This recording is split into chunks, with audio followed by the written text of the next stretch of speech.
letter. It is a little remarkable that, though disinclined to talk overmuch of myself and my affairs at the fireside, and to my personal friends, an autobiographical impulse should twice in my life have taken possession of me in addressing the public. The first time was 3 or 4 years since, when I favored the reader inexcusably, and for no earthly reason that either the indulgent reader or the intrusive author could imagine, with a description of my way of life in the deep quietude of an old manse. And now, because, beyond my deserts, I was happy enough to find a listener or two on the former occasion, I again seized the public by the button, and talk of my 3 years' experience in a custom house. The example of the famous P.P. clerk of this parish was never more faithfully followed.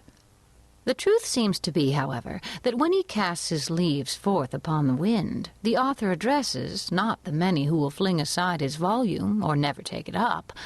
but the few who will understand him better than most of his schoolmates or life-mates. Some authors, indeed, do far more than this, and indulge themselves in such confidential depths of revelation as could fittingly be addressed only and exclusively to the one heart and mind of perfect sympathy, as if the printed book thrown at large on the wide world were certain to find out the divided segment of the writer's own nature, and complete his circle of existence by bringing him into communion with it. It is scarcely decorous, however, to speak all, even when we speak impersonally. But as thoughts are frozen, and utterance benumbed, unless the speaker stand in some true relation with his audience, it may be pardonable to imagine that a friend, a kind and apprehensive, though not the closest friend, is listening to our talk. And then, a native reserve being thawed by this genial consciousness, we may prate of the circumstances that lie around us, and even of ourself, but still keep the inmost me behind its veil. To this extent, and within these limits, an author, methinks, may be autobiographical without violating either the reader's rights or his own. It will be seen, likewise, that this custom-house sketch has a certain propriety, of a kind always recognized in literature, as explaining how a large portion of the following pages came into my possession, and as offering proofs of the authenticity of a narrative therein contained.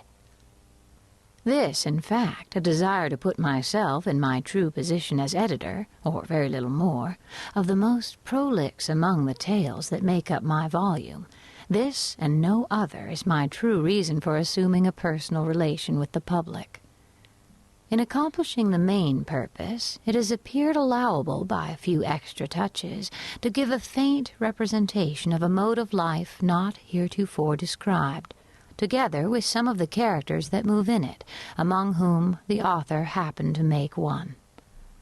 In my native town of Salem, at the head of what, half a century ago, in the days of old King Derby, was a bustling wharf, but which is now burdened with decayed wooden warehouses and exhibits few or no symptoms of commercial life, except perhaps a bark or brig halfway down its melancholy length, discharging hides, or, nearer at hand, a Nova Scotia schooner, pitching out her cargo of firewood. At the head, I say, of this dilapidated wharf, which the tide often overflows, and along which, at the base and in the rear of the row of buildings, the track of many languid years is seen in a border of unthrifty grass. Here,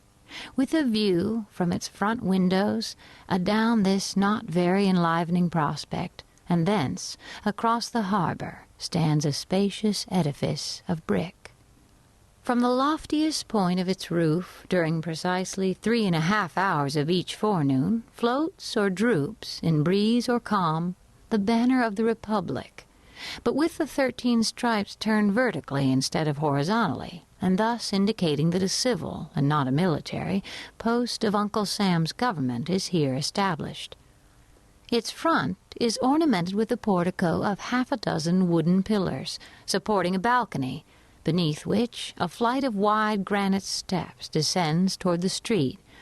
Over the entrance hovers an enormous specimen of the American eagle with outspread wings, a shield before her breast, and if I recollect aright, a bunch of intermingled thunderbolts and barbed arrows in each claw. With the customary infirmity of temper that characterizes this unhappy fowl, she appears by the fierceness of her beak and eye, and the general truculency of her attitude, to threaten mischief to the inoffensive community, and especially to warn all citizens careful of their safety against intruding on the premises which she overshadows with her wings. Nevertheless, vixenly as she looks, many people are seeking at this very moment to shelter themselves under the wing of the federal eagle, imagining, I presume, that her bosom has all the softness and snugness of an eider-down pillow. But she has no great tenderness, even in her best of moods, and, sooner or later, oftener soon than late, is apt to fling off her nestlings with a scratch of her claw, a dab of her beak, or a rankling wound from her barbed arrows. The pavement round about the above-described edifice, which we may as well name at once as the custom-house of the port, has grass enough growing in its chinks to show that it has not, of late days, been worn by any multitudinous resort of business. In some months of the year, however, there often chances a forenoon when affairs move onward with a livelier tread. Such occasions might remind the elderly citizen of that period before the last war with England, when Salem was a port by itself, not scorned as she is now by her own merchants and ship-owners, who permit her wharves to crumble to ruin, while their ventures go to swell, needlessly and imperceptibly, the mighty flood of commerce at New York or Boston. On some such morning, when 3 or 4 vessels happen to have arrived at once, usually from Africa or South America, or to be on the verge of their departure thitherward, there is a sound of frequent feet passing briskly up and down the granite steps. Here, before his own wife has greeted him, you may greet the sea-flushed shipmaster, just in port with his vessel's papers under his arm in a tarnished tin box. Here, too, comes his owner, cheerful, somber, gracious, or in the sulks, according as his scheme of the now accomplished voyage has been realized in merchandise that will readily be turned to gold, or has buried him under a bulk of incommodities, such as nobody will care to rid him of. Here, likewise, the germ of the wrinkle-browed, grizzly-bearded, careworn merchant. We have the smart young clerk, who gets the taste of traffic as a wolf-cub does of blood, and already sends adventures in his master's ships, when he had better be sailing mimic boats upon a mill-pond. Another figure in the scene is the outward-bound sailor in quest of a protection, or the recently arrived one, pale and feeble, seeking a passport to the hospital. Nor must we forget the captains of the rusty little schooners that bring firewood from the British provinces, a rough-looking set of tarpaulins, without the alertness of the Yankee aspect, but contributing an item of no slight importance to our decaying trade. Cluster all these individuals together, as they sometimes were, with other miscellaneous ones to diversify the group, and for the time being it made the custom-house a stirring scene.